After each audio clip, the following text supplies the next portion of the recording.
साथीगण और मंच पर विराजमान मेरे सभी गुरुजनों के चरणों में सादर प्रणाम। आप सभी यहाँ पर विराजमान मेरे देवता तुल्य भाई और बहनों, जैसा कि आप सभी को पता है कि आज 26 जनवरी है और हमारे देश का विचित्र गणतंत्र दिवस मनाने के लिए हम एकत्रित हुए हैं। हमारा भारत देश पहले सर्वप्रथम मुगलों का राज था। उसके बाद हमारे भारत देश पर 16वीं सदी में ईस्ट इंडिया कंपनी आई थी, जो हमारे हिंदुस्तान पर कोने कोने में फैल गई थी, हमारे हिंदुस्तान पर कब्जा कर लिया था। उसके बाद उसी दिन से हमें गुलाम बना लिया था। और गुलाम इसी गुलामी को हमारे जो स्वतंत्रता सेनानी थे उनको बिल्कुल पसंद नहीं था और हमारे देश को आज़ादी दिलाने के लिए अपना जीवन का बलिदान दे दिया।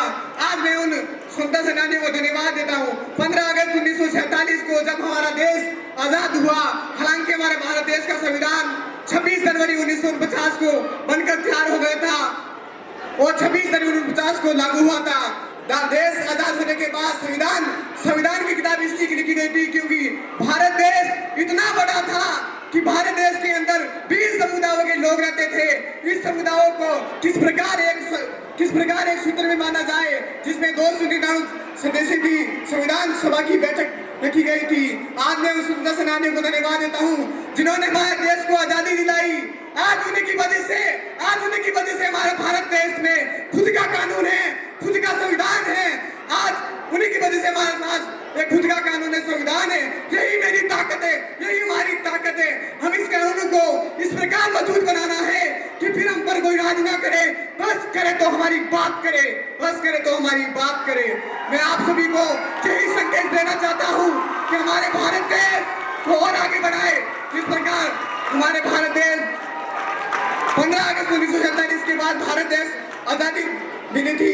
हमारे भारत देश ने उन्नति तो बहुत की, लेकिन आज भी हमारे भारत देश के अंदर भ्रष्टाचार, बेरोजगारी, असमानता जैसी समस्याएं, आज इस समस्या से हमें लड़ना है।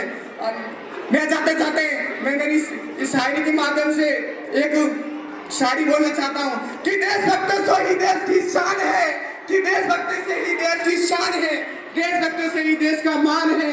हम उस देश के फूल यारों जिस देश का नाम हिंदुस्तान है,